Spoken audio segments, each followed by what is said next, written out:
The Bicol University family stands in solidarity with our brothers and sisters from Mindanao State University, particularly the victims and the bereaved families of the Marawi bombing that was blatantly perpetrated at the heart of an inclusive higher education institution.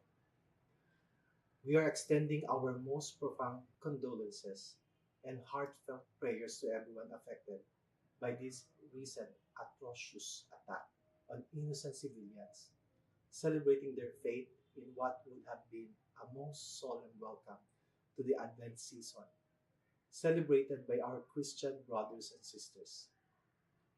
That this tragic bombing has to happen inside a higher education institution during a religious celebration is a direct breach into our safe spaces and an assault into our sanctuaries of higher learning. We join the MSU family in strongly denouncing violence in all forms and in any attacks on civilians and the general public. We also adhere to the statement released by the Catholic Bishop Conference of the Philippines that such violence should not only be denounced, it should also be renounced as a way of seeking redress by every peace loving Filipino. We will be offering prayers in all our interfaith celebrations in our campuses, particularly during our annual pre-aguinaldo masses for the eternal repose of the souls of the victims, healing for those injured and recovering, and comfort and security to all whose heart and peace of mind have been threatened by this latest senseless and violent act. I invite all other faith-based groups, especially in Bicol University, to do the same as we pray that justice may be served and those responsible be held accountable for the tragic consequences of the MSU Marawi bombing incident. To my Bicol University family, let us remain vigilant as we continue to advocate for peace and justice in an inclusive and safe society as a university for humanity. Jos Mabalos.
On this episode of Lingkod Bayan Diaries, ating tunghayan ang kwento ng isa sa ating mga honor awardees. To be a CSC Pag-asa Group Awardee is such an honor. Hindi namin siya inasahan, so we just wanted to put names on the innovations na naibigay namin sa Davao de Oro. Ako po si Joycel R.O.D., Provincial ICT Officer ng Provincial Government of Davao de Oro, Team Leader ng eGov Technical Team. I'm George Danhil M. Duran, Computer Programmer 3. Ako po si Mr. Wilfredo M. Galagala, Information Technology Officer 2. Ako po si Antonio Isimeni, Information Technology Officer 2. Ako po si Antonio Salarda Jr., Computer Maintenance Technologist 2. Kay eGov Technical Team are employees of the Provincial ICT Office of the Provincial Government of Davao de Oro. So kami yung gumagawa ng mga systems and innovations and nagsusupport din sa mga na-implement na mga systems sa iba't ibang departamento ng probinsya. Marami kaming projects, actually our systems number up to 40. Especially during the pandemic, so doon talaga nakita on how useful ICT was. During that time, challenge talaga yung team to produce projects to sustain yung online na operations. So on our part, we tried exploring open source technology. Tapos marami kaming ina-explore na networks. So first yung system is yung CallDedoc. It's a teleconsulting system na na-implement during the COVID. When the OPD services, yung outpatient department services were stopped, nag-resort to teleconsulting. Another project mentioned is yung COVID testing information system. So just like any typical molecular laboratory na systems, ito ay data bank ng mga specimens na tinitest, tapos nagbibigay yung system ng result ng mga test. During pandemic, nagamit talaga siya kasi kailangan validated yung result, so QR coded yung aming test result. Isang very challenging project namin is yung household profiling and needs assessment.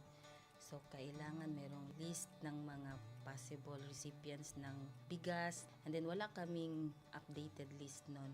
So, kailangan in 1 month's time makaproduce kami ng system kasi magro-roll out ng survey sa buong probinsya. Nag-try akong mag-tap sa isang UN organization, yung UNDP. Tapos, nag-request ako kung pwede ba kaming turuan on how to do survey using Kobo Collect.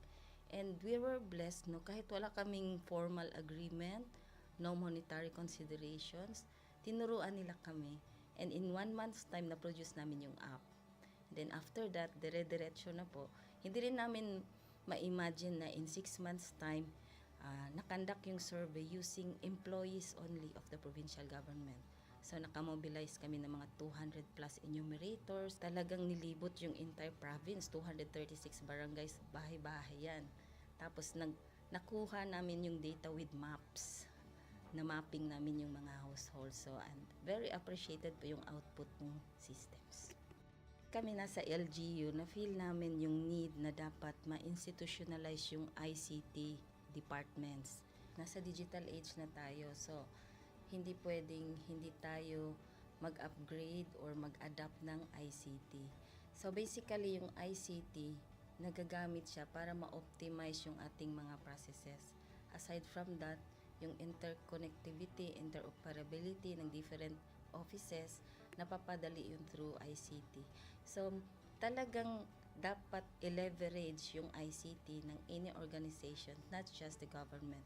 Kung mapansin nyo, lahat ng developed countries is naka-leverage talaga sila sa ICT.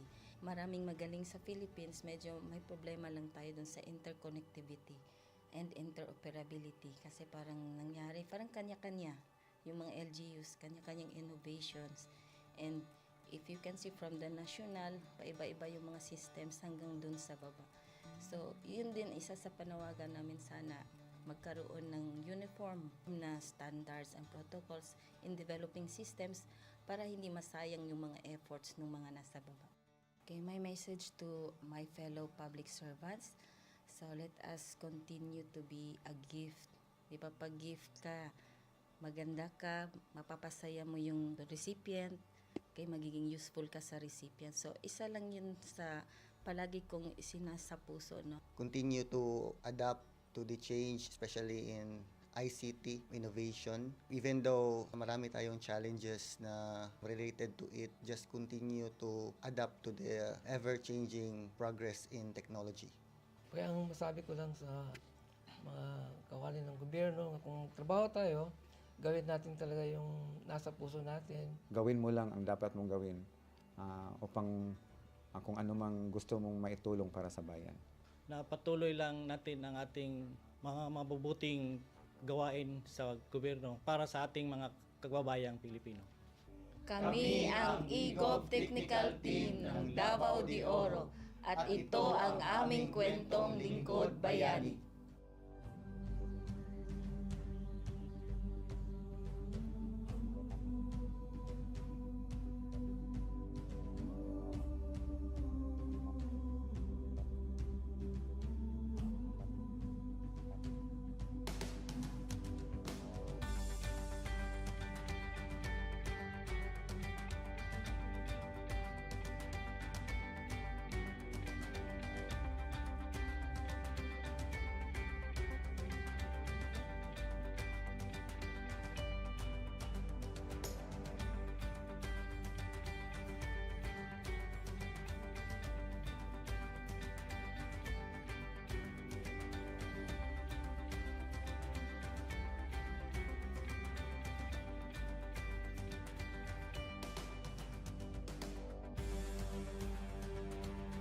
Inyong natunghayan ang kwento ng ating lingkod bayani.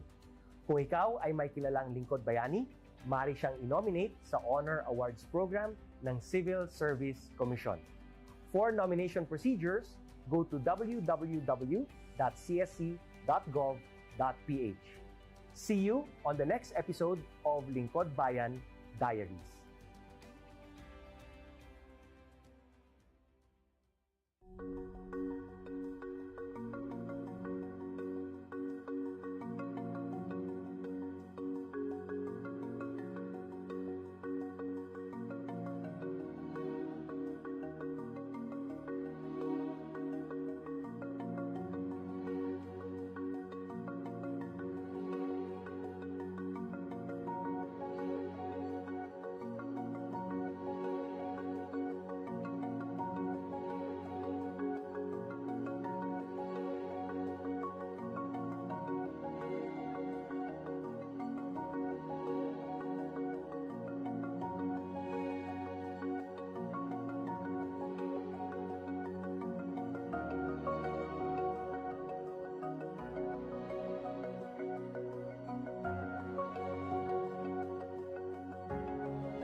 Good day to all of you.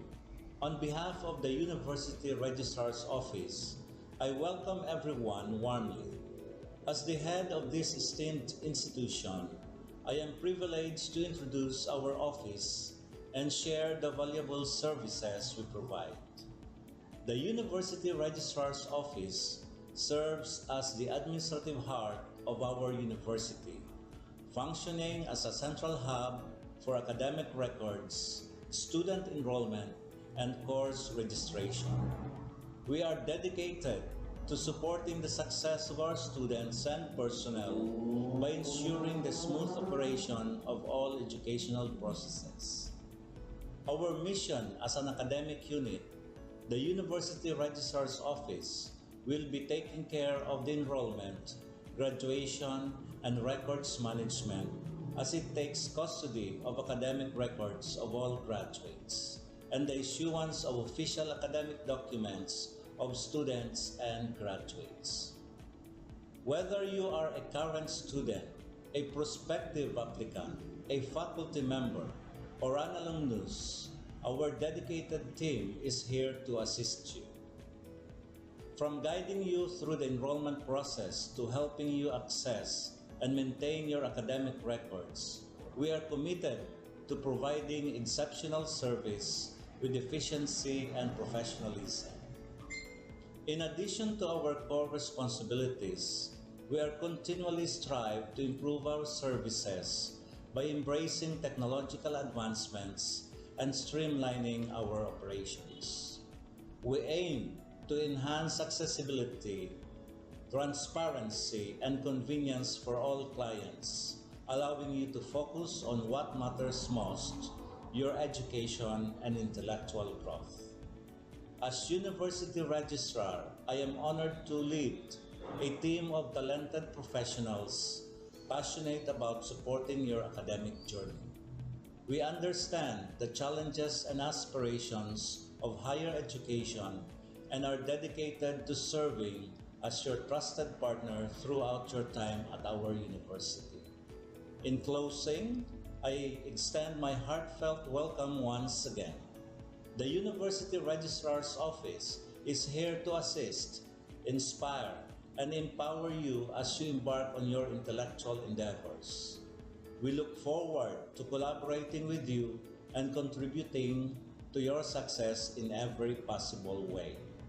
Thank you, and may this be the beginning of a remarkable academic journey for each of you as a university for humanity.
The Bicol University family stands in solidarity with our brothers and sisters from Mindanao State University, particularly the victims and the bereaved families of the Marawi bombing that was blatantly perpetrated at the heart of an inclusive higher education institution. We are extending our most profound condolences and heartfelt prayers to everyone affected by this recent atrocious attack on innocent civilians, celebrating their faith in what would have been a most solemn welcome to the Advent season, celebrated by our Christian brothers and sisters.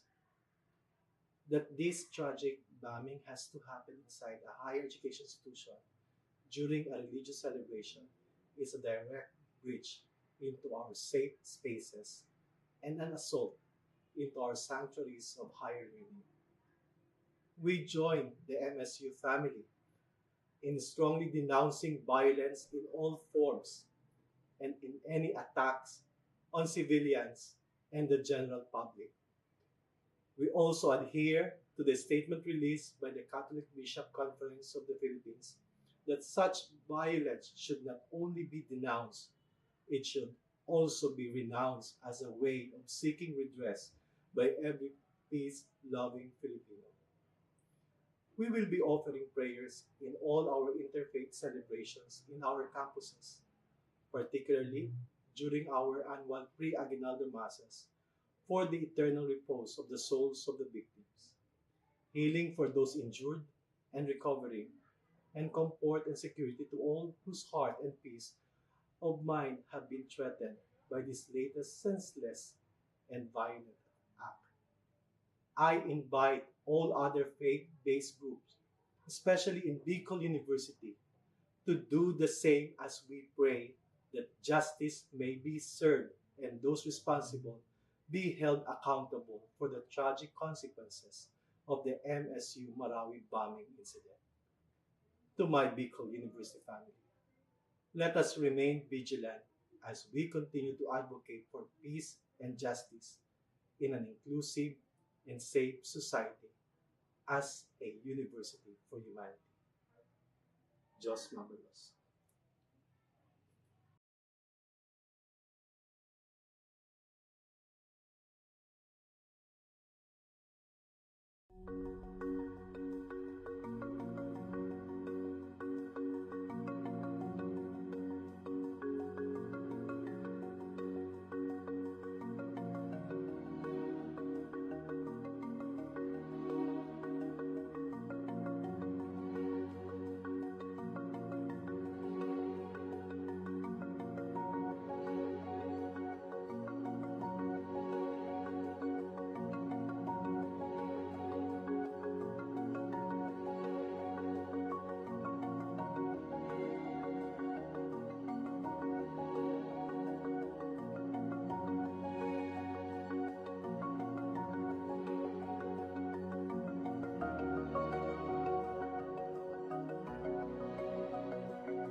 On this episode of Lingkod Bayan Diaries, ating tunghayan ang kwento ng isa sa ating mga honor awardees.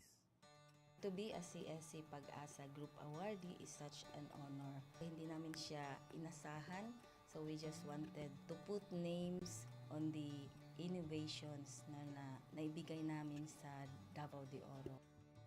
Ako po si Joycel R.O.D., Provincial ICT Officer ng Provincial Government of Davao de Oro, Team Leader ng eGov Technical Team. I'm George Danhil M. Duran, Computer Programmer 3. Ako po si Mr. Wilfredo M. Galagala, Information Technology Officer 2. Ako po si Antonio Isimeni, Information Technology Officer 2. Ako po si Antonio Salarda Jr., Computer Maintenance Technologist 2. Kay eGov Technical Team are employees of the Provincial ICT Office of the Provincial Government of Davao de Oro. So kami yung gumagawa ng mga systems and innovations and nagsusupport din sa mga na-implement na mga systems sa iba't ibang departamento ng probinsya.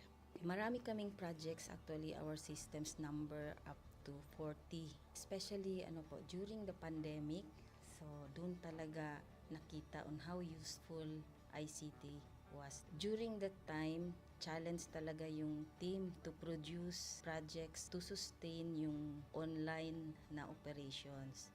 So on our part, we tried exploring open source technology. Tapos marami kaming ina-explore na networks.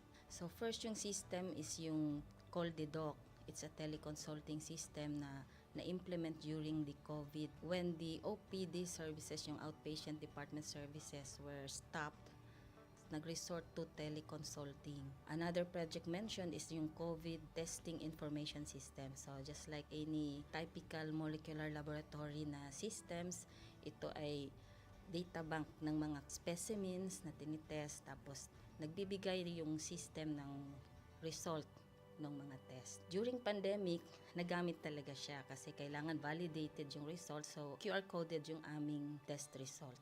Isang very challenging project namin is yung household profiling and needs assessment. So, kailangan merong list ng mga possible recipients ng bigas, and then wala kaming updated list nun. So, kailangan in 1 month's time makaproduce kami ng system kasi magro-roll out ng survey sa buong probinsya. Nag-try akong mag-tap sa isang UN organization, yung UNDP.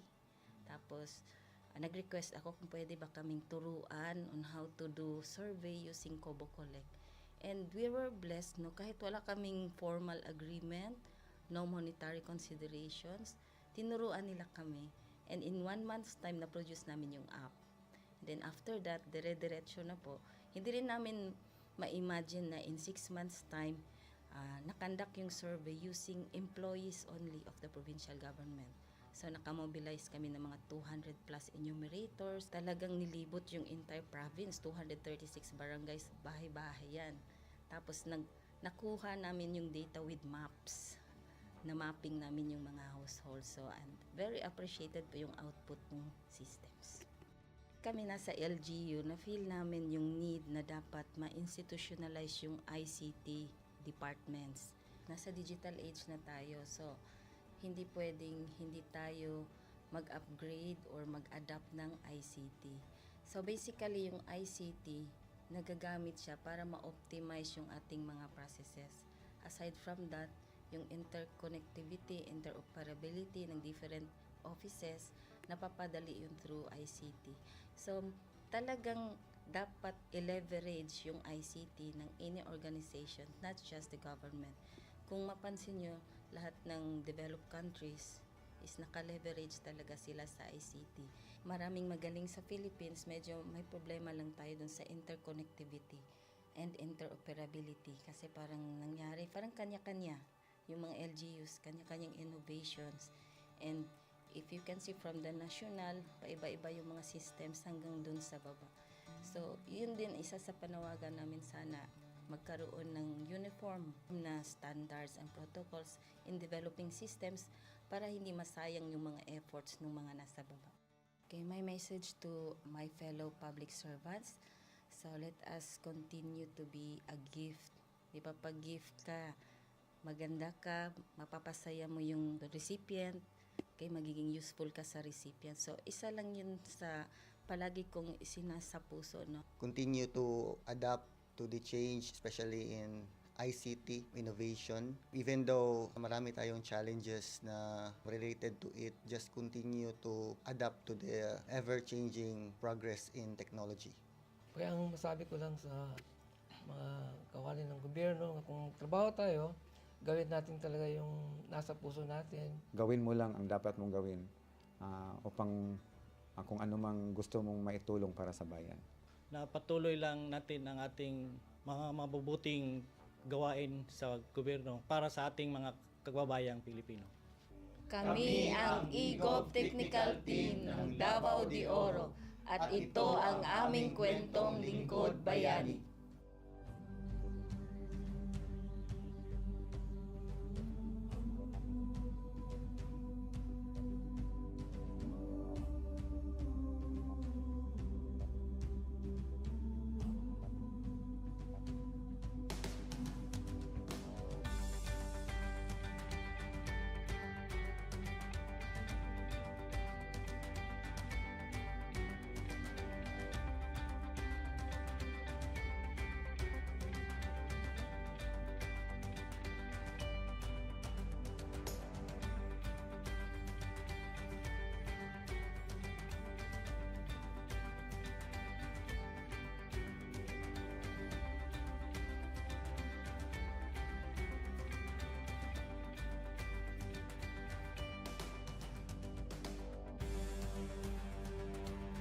Inyong natunghayan ang kwento ng ating lingkod bayani. Kung ikaw ay may kilalang lingkod bayani, maaari siyang i-nominate sa Honor Awards Program ng Civil Service Commission. For nomination procedures, go to www.csc.gov.ph. See you on the next episode of Lingkod Bayan Diaries.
Good day to all of you. On behalf of the University Registrar's Office, I welcome everyone warmly. As the head of this esteemed institution, I am privileged to introduce our office and share the valuable services we provide. The University Registrar's Office serves as the administrative heart of our university, functioning as a central hub for academic records, student enrollment, and course registration. We are dedicated to supporting the success of our students and personnel by ensuring the smooth operation of all educational processes. Our mission as an academic unit, the University Registrar's Office, will be taking care of the enrollment, graduation, and records management as it takes custody of academic records of all graduates and the issuance of official academic documents of students and graduates. Whether you are a current student, a prospective applicant, a faculty member, or an alumnus, our dedicated team is here to assist you. From guiding you through the enrollment process to helping you access and maintain your academic records, we are committed to providing exceptional service with efficiency and professionalism. In addition to our core responsibilities, we are continually strive to improve our services by embracing technological advancements and streamlining our operations. We aim to enhance accessibility, transparency, and convenience for all clients, allowing you to focus on what matters most, your education and intellectual growth. As University Registrar, I am honored to lead a team of talented professionals passionate about supporting your academic journey. We understand the challenges and aspirations of higher education and are dedicated to serving as your trusted partner throughout your time at our university. In closing, I extend my heartfelt welcome once again.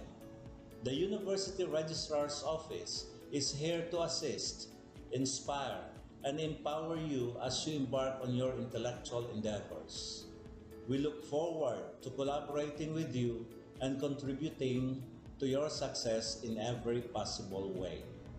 Thank you, and may this be the beginning of a remarkable academic journey for each of you as a university for humanity.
The Bicol University family stands in solidarity with our brothers and sisters from Mindanao State University, particularly the victims and the bereaved families of the Marawi bombing that was blatantly perpetrated at the heart of an inclusive higher education institution. We are extending our most profound condolences and heartfelt prayers to everyone affected by this recent atrocious attack on innocent civilians, celebrating their faith in what would have been a most solemn welcome to the Advent season, celebrated by our Christian brothers and sisters. That this tragic bombing has to happen inside a higher education institution during a religious celebration is a direct breach into our safe spaces and an assault into our sanctuaries of higher learning. We join the MSU family in strongly denouncing violence in all forms and in any attacks on civilians and the general public. We also adhere to the statement released by the Catholic Bishop Conference of the Philippines that such violence should not only be denounced, it should also be renounced as a way of seeking redress by every peace-loving Filipino. We will be offering prayers in all our interfaith celebrations in our campuses, particularly during our annual pre-aguinaldo masses for the eternal repose of the souls of the victims, healing for those injured and recovering, and comfort and security to all whose heart and peace of mind have been threatened by this latest senseless and violent act. I invite all other faith-based groups, especially in Bicol University, to do the same as we pray that justice may be served and those responsible be held accountable for the tragic consequences of the MSU Marawi bombing incident.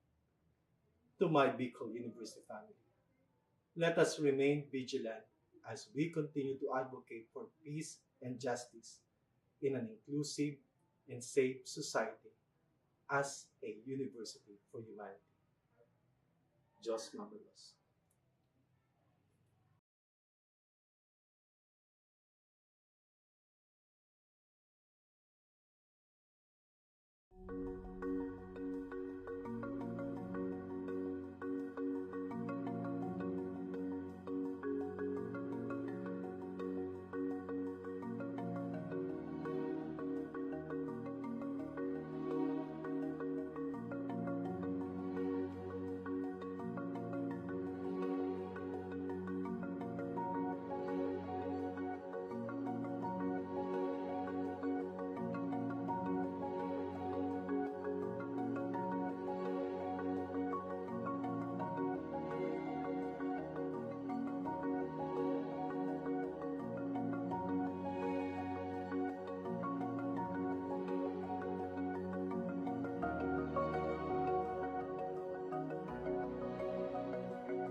On this episode of Lingkod Bayan Diaries, ating tunghayan ang kwento ng isa sa ating mga honor awardees. To be a CSC Pag-asa Group Awardee is such an honor. Hindi namin siya inasahan, so we just wanted to put names on the innovations na naibigay namin sa Davao de Oro. Ako po si Joycel R.O.D., Provincial ICT Officer ng Provincial Government of Davao de Oro, Team Leader ng eGov Technical Team. I'm George Danhil M. Duran, Computer Programmer 3. Ako po si Mr. Wilfredo M. Galagala, Information Technology Officer 2. Ako po si Antonio Isimeni, Information Technology Officer 2. Ako po si Antonio Salarda Jr., Computer Maintenance Technologist 2. Kay eGov Technical Team are employees of the Provincial ICT Office of the Provincial Government of Davao de Oro. So kami yung gumagawa ng mga systems and innovations and nagsusupport din sa mga na-implement na mga systems sa iba't ibang departamento ng probinsya. Marami kaming projects, actually our systems number up to 40. Especially during the pandemic, so doon talaga nakita on how useful ICT was. During that time, challenge talaga yung team to produce projects to sustain yung online na operations. So on our part, we tried exploring open source technology. Tapos marami kaming ina-explore na networks.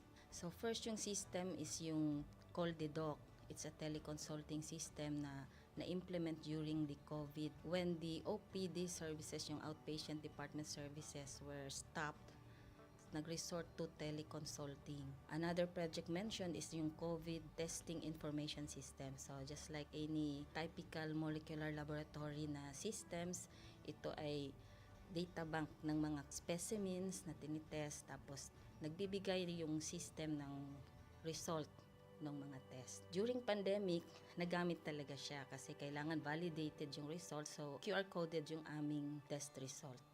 Isang very challenging project namin is yung household profiling and needs assessment. So, kailangan merong list ng mga possible recipients ng bigas, and then wala kaming updated list nun. So, kailangan in 1 month's time makaproduce kami ng system kasi magro-roll out ng survey sa buong probinsya.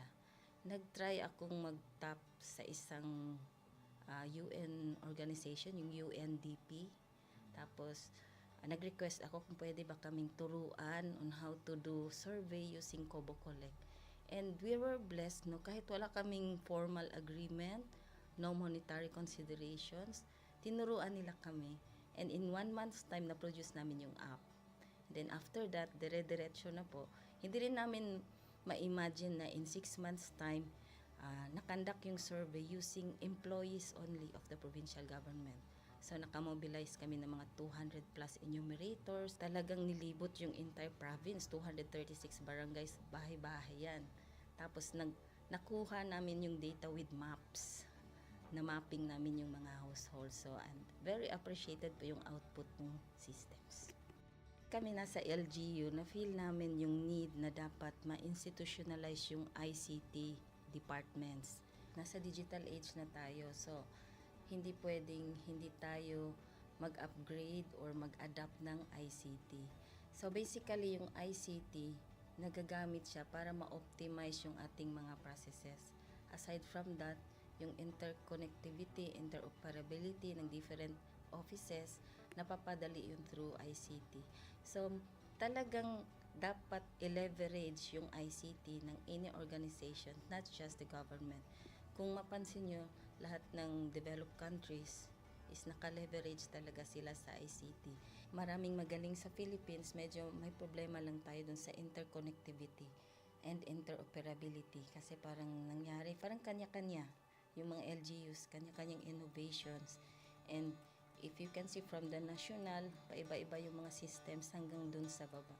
So, yun din isa sa panawagan namin, sana magkaroon ng uniform na standards and protocols in developing systems para hindi masayang yung mga efforts ng mga nasa baba.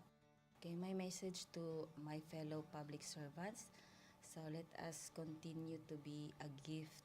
Di ba, pag gift ka, maganda ka, mapapasaya mo yung recipient, kay magiging useful ka sa recipient. So, isa lang yun sa palagi kong isinasa puso, no? Continue to adapt to the change, especially in ICT innovation. Even though marami tayong challenges na related to it, just continue to adapt to the ever-changing progress in technology.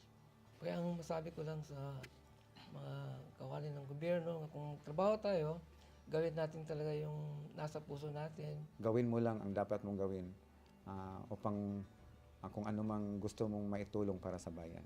Na patuloy lang natin ang ating mga mabubuting gawain sa gobyerno para sa ating mga kababayang Pilipino.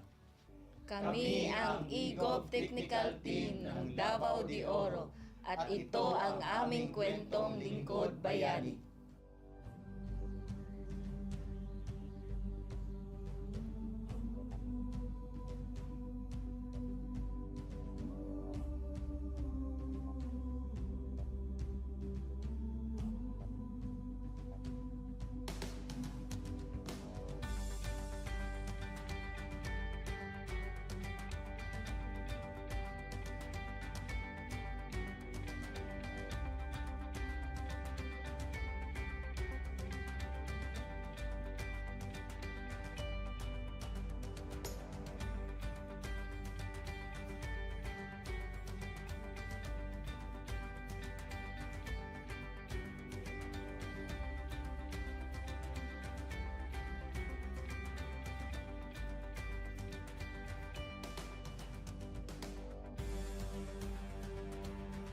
Inyong natunghayan ang kwento ng ating lingkod bayani. Kung ikaw ay may kilalang lingkod bayani, maaari siyang i-nominate sa Honor Awards Program ng Civil Service Commission. For nomination procedures, go to www.csc.gov.ph. See you on the next episode of Lingkod Bayan Diaries.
Good day to all of you.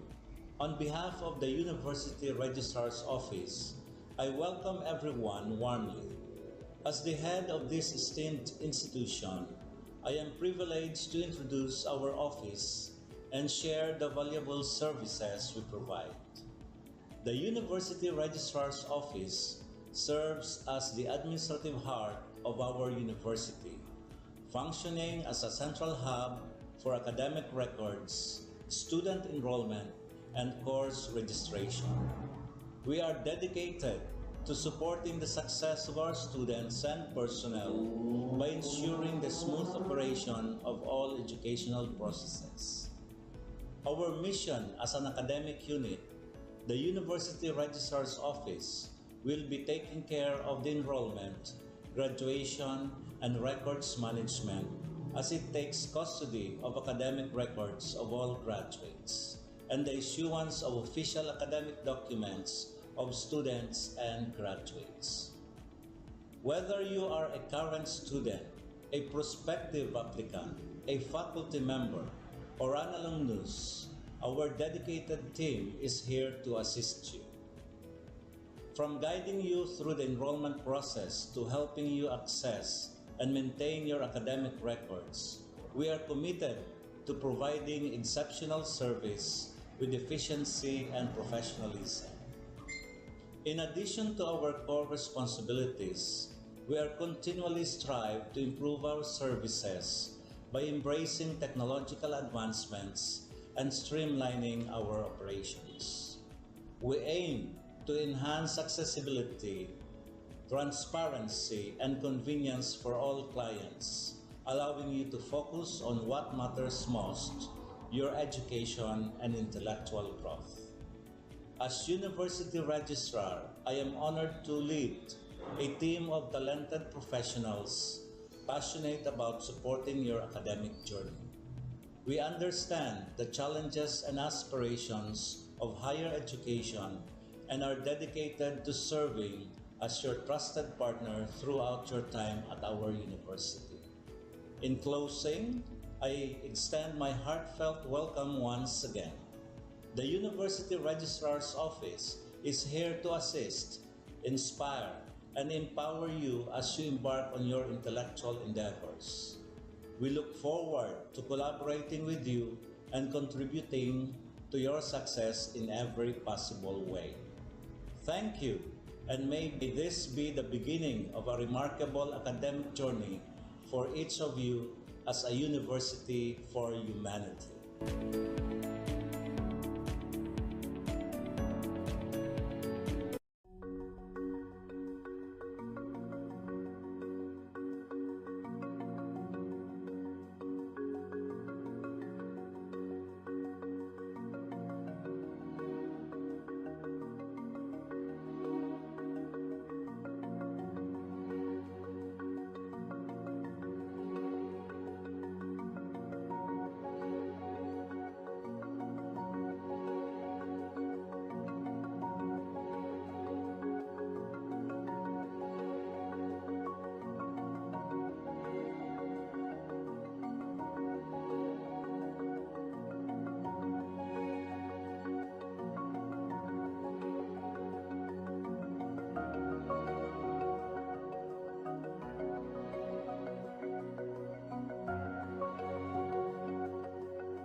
The Bicol University family stands in solidarity with our brothers and sisters from Mindanao State University, particularly the victims and the bereaved families of the Marawi bombing that was blatantly perpetrated at the heart of an inclusive higher education institution. We are extending our most profound condolences and heartfelt prayers to everyone affected by this recent atrocious attack on innocent civilians, celebrating their faith in what would have been a most solemn welcome to the Advent season, celebrated by our Christian brothers and sisters. That this tragic bombing has to happen inside a higher education institution during a religious celebration is a direct breach into our safe spaces and an assault into our sanctuaries of higher learning. We join the MSU family in strongly denouncing violence in all forms and in any attacks on civilians and the general public. We also adhere to the statement released by the Catholic Bishop Conference of the Philippines that such violence should not only be denounced, it should also be renounced as a way of seeking redress by every peace-loving Filipino. We will be offering prayers in all our interfaith celebrations in our campuses, particularly during our annual pre-aguinaldo masses for the eternal repose of the souls of the victims, healing for those injured and recovering, and comfort and security to all whose heart and peace of mind have been threatened by this latest senseless and violent act.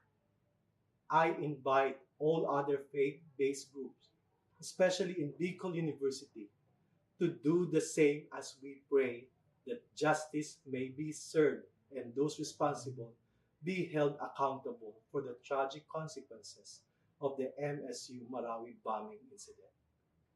To my Bicol University family, let us remain vigilant as we continue to advocate for peace and justice in an inclusive and safe society as a university for humanity.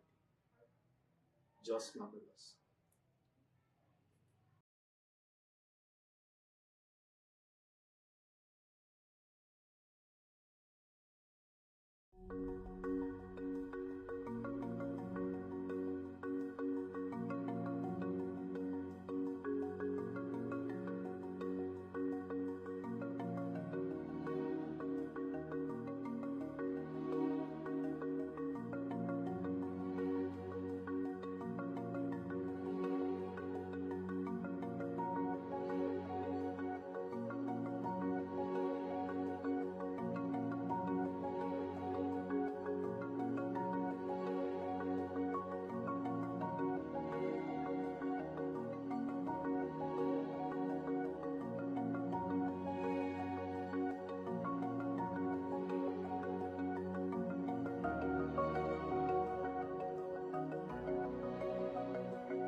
On this episode of Lingkod Bayan Diaries, ating tunghayan ang kwento ng isa sa ating mga honor awardees. To be a CSC Pag-asa Group Awardee is such an honor. Hindi namin siya inasahan, so we just wanted to put names on the innovations na naibigay namin sa Davao de Oro. Ako po si Joycel R. Odi, Provincial ICT Officer ng Provincial Government of Davao de Oro, Team Leader ng eGov Technical Team. I'm George Danhil M. Duran, Computer Programmer 3. Ako po si Mr. Wilfredo M. Galagala, Information Technology Officer 2. Ako po si Antonio Isimeni, Information Technology Officer 2. Ako po si Antonio Salarda Jr., Computer Maintenance Technologist 2. Kay eGov Technical Team are employees of the Provincial ICT Office of the Provincial Government of Davao de Oro. So kami yung gumagawa ng mga systems and innovations and nagsusupport din sa mga na-implement na mga systems sa iba't ibang departamento ng probinsya. Marami kaming projects, actually our systems number up to 40. Especially during the pandemic, so doon talaga nakita on how useful ICT was. During that time, challenge talaga yung team to produce projects to sustain yung online na operations. So on our part, we tried exploring open source technology. Tapos marami kaming ina-explore na networks. So first yung system is yung CallDedoc. It's a teleconsulting system na na-implement during the COVID when the OPD services, yung outpatient department services, were stopped. Nag-resort to teleconsulting. Another project mentioned is yung COVID testing information system. So just like any typical molecular laboratory na systems, ito ay data bank ng mga specimens na tinitest, tapos nagbibigay yung system ng result ng mga test. During pandemic, nagamit talaga siya kasi kailangan validated yung result, so QR coded yung aming test result. Isang very challenging project namin is yung household profiling and needs assessment. So kailangan merong list ng mga possible recipients ng bigas, and then wala kaming updated list nun. So kailangan in 1 month's time makaproduce kami ng system kasi magro-roll out ng survey sa buong probinsya. Nag-try akong mag-tap sa isang UN organization, yung UNDP. Tapos, nag-request ako kung pwede ba kaming turuan on how to do survey using Kobo Collect. And we were blessed, kahit wala kaming formal agreement, no monetary considerations, tinuruan nila kami. And in 1 month's time, na-produce namin yung app. And then after that, dire-diretso na po. Hindi rin namin ma-imagine na in 6 months' time, nakandak yung survey using employees only of the provincial government. So nakamobilize kami ng mga 200 plus enumerators. Talagang nilibot yung entire province, 236 barangays, bahay-bahay yan. Tapos nakuha namin yung data with maps. Na mapping namin yung mga households. So and very appreciated po yung output ng systems. Kami nasa LGU, na-feel namin yung need na dapat ma-institutionalize yung ICT departments. Nasa digital age na tayo, so hindi pwedeng hindi tayo mag-upgrade or mag-adapt ng ICT. So basically, yung ICT, nagagamit siya para ma-optimize yung ating mga processes. Aside from that, yung interconnectivity, interoperability ng different offices, napapadali yun through ICT. So, talagang dapat i-leverage yung ICT ng any organization, not just the government. Kung mapansin nyo, lahat ng developed countries is naka-leverage talaga sila sa ICT. Maraming magaling sa Philippines, medyo may problema lang tayo dun sa interconnectivity and interoperability kasi parang nangyari, parang kanya-kanya yung mga LGUs, kanya-kanyang innovations. And if you can see from the national, paiba-iba yung mga systems hanggang dun sa baba. So, yun din isa sa panawagan namin, sana magkaroon ng uniform na standards and protocols in developing systems para hindi masayang yung mga efforts ng mga nasa baba. Okay, my message to my fellow public servants, so let us continue to be a gift. Di ba, pag gift ka, maganda ka, mapapasaya mo yung recipient, kay magiging useful ka sa recipient. So, isa lang yun sa palagi kong isinasa puso, no? Continue to adapt to the change, especially in ICT innovation. Even though marami tayong challenges na related to it, just continue to adapt to the ever-changing progress in technology. Kaya ang masabi ko lang sa mga kawani ng gobyerno, kung trabaho tayo, gawin natin talaga yung nasa puso natin. Gawin mo lang ang dapat mong gawin upang kung ano mang gusto mong maitulong para sa bayan.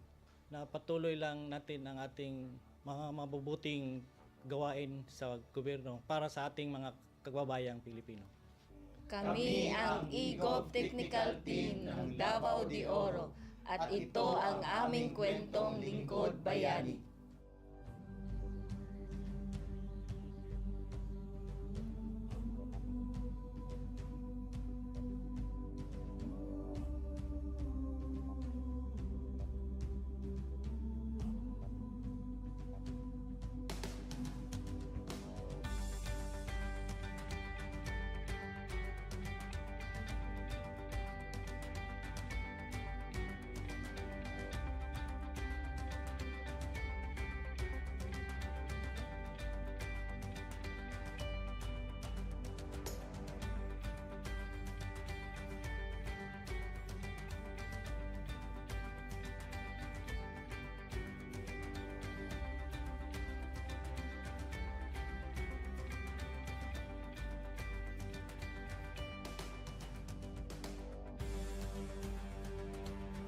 Inyong natunghayan ang kwento ng ating lingkod bayani.